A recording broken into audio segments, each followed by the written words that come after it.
ডোমকলে free হার্টের চিকিৎসা পেয়ে খুশি বাংলাদেশের মহিলা। ডোমকল শহরের মধ্যে বড় ধরনের ফ্রি হার্টের চিকিৎসা হয়ে গেল ইচ্ছে ফাউন্ডেশনের উদ্যোগে। শুধু তাই নয়, ফ্রি স্বাস্থ্য পরীক্ষা থেকে চক্ষু পরীক্ষা শিবিরও হয়। আর এই চিকিৎসা নিতে হাজির হয়েছিলেন 450-রও বেশি রোগীরা। তারই মধ্যে ছিলেন বাংলাদেশ থেকে আসা এক মহিলা। তিনি হার্টের চিকিৎসা করাতে নিয়ম মেনে ভারতে প্রবেশ করে ডোমকলে আসেন এবং ফ্রিতে হার্টের চিকিৎসা করান। পাশাপাশি ডোমকলের আশেপাশের মানুষজন ছাড়াও বাইরের রোগীরা এলেন এই পরিষেবা নিতে। শনিবার মুর্শিদাবাদের ডোমকলের স্পোর্টিং ক্লাবে ইচ্ছে ফাউন্ডেশন নামক একটি সংস্থার উদ্যোগে এই শিবির অনুষ্ঠিত হয়।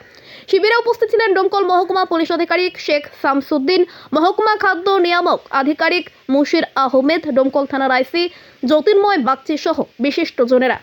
এই শিবির সকাল 10টা থেকে শুরু হলে ভিড় বাড়তে থাকে রোগীর। হার্টের চিকিৎসা থেকে স্বাস্থ্য চক্ষু পরীক্ষা চলে। বেলা শেষে 450-র বেশি রোগীর চিকিৎসা করেন চিকিৎসকেরা। হার্টের চিকিৎসক ছিলেন কলকাতার নামি দামি BM বিড়লা হাসপাতালের হার্ট সার্জন আমানুল হক। তিনি হার্ট চিকিৎসার পাশাপাশি হার্টকে সুস্থ রাখার টিপসও দেন রোগীদের। তবে বাংলাদেশ থেকে হার্টের চিকিৎসা ফ্রিতে পাবেন ভাবতে পারেননি। চিকিৎসা পেয়ে খুশি হয়েছেন বাংলাদেশ থেকে আসা রোগী, খুশি হয়েছেন রাষ্ট্রপতি পুরস্কারপ্রাপ্ত শিক্ষক আতাউর রহমান। জানা গেছে বিগত 3 মাস আগে ইচ্ছা ফাউন্ডেশনের সূচনা হয়। তারই মধ্যে 4টি ফ্রি মেডিকেল ক্যাম্প করা হয়। সাধারণ মানুষদের মুখের দিকে তাকিয়ে এই উদ্যোগ বলে জানান খোদ সদস্যরা। নেপাল থেকে একগুচ্ছ ডাক্তার ছিল চোখের, এবং আমাদের জেনারেল ফিজিশিয়ান ডাক্তার ছিল, এবং বাচ্চা শিশুরোগ বিশেষজ্ঞ ডাক্তার ছিল, এবং আরও অনেক হোমিও একজন ডাক্তার ছিল।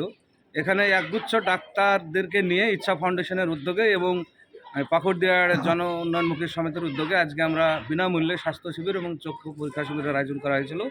এবং এলাকার দুস্থ মানুষ অনেকে খুশি হয়েছে, এবং যারা নেপালের ডাক্তারের কাছে যাওয়া সম্ভব না, তারা এই সাধারণ প্রত্যন্ত এলাকায় আমরা ইচ্ছা ফাউন্ডেশনের উদ্যোগে এবং পাকুড়দিয়ার উন্নয়নমুখী সমিতির উদ্যোগে এখানে ডাক্তার নিয়ে এসে বিনা পয়সায় সেই চিকিৎসার ব্যবস্থা করা হয়েছিল। এবং এখানে এলাকার মানুষ খুবই আনন্দিত এবং সাধুবাদ জানিয়েছে এই সংস্থাকে। আগামী দিনে আমাদের প্রতি মাসে একটা করে রোগী থাকে।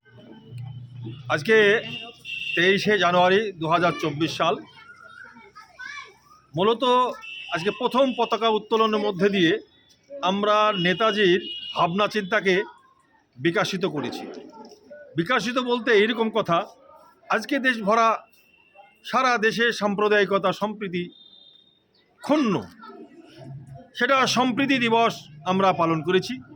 এবং নেতাজি যে এই দেশে আপোষহীন সংগ্রাম করেছিলেন, তার জন্যে তাকে আমরা আত্মার প্রতি শান্তি কামনা করি। আমাদের পতাকা উত্তোলনের মধ্যে দিয়ে বীর শহীদকে আমরা মুর্শিদাবাদের এক এবং অন্যতম শিক্ষা প্রতিষ্ঠান এলএমইটি ইন্টারন্যাশনাল স্কুল। বহরমপুরের এলএমইটি ইন্টারন্যাশনাল স্কুলের শাখা এখন আপনাদের ডোমকলে। CBSE affiliated school. Classroom supported with electronic audio and visual devices, অর্থাৎ সম্পূর্ণ ডিজিটাল ক্লাসরুম। এলএমইটি ইন্টারন্যাশনাল স্কুলে রয়েছে ট্রান্সপোর্ট ফ্যাসিলিটি এবং হোস্টেল ফ্যাসিলিটি। আর দেরি না করে আজই যোগাযোগ করুন আপনার সন্তানের সঠিক শিক্ষার স্বার্থে এলএমইটি ইন্টারন্যাশনাল স্কুলে। LMET international school, a unit of LMET international school, Balrampur. শাখা গাবতলা, ভাতশালা, বসন্তপুর, ডোমকল, মুর্শিদাবাদ। ভর্তি সংক্রান্ত বিষয়ে আরো বিস্তারিত জানতে কথা বলুন 8001002255 অথবা 9046631433 এই নম্বরে।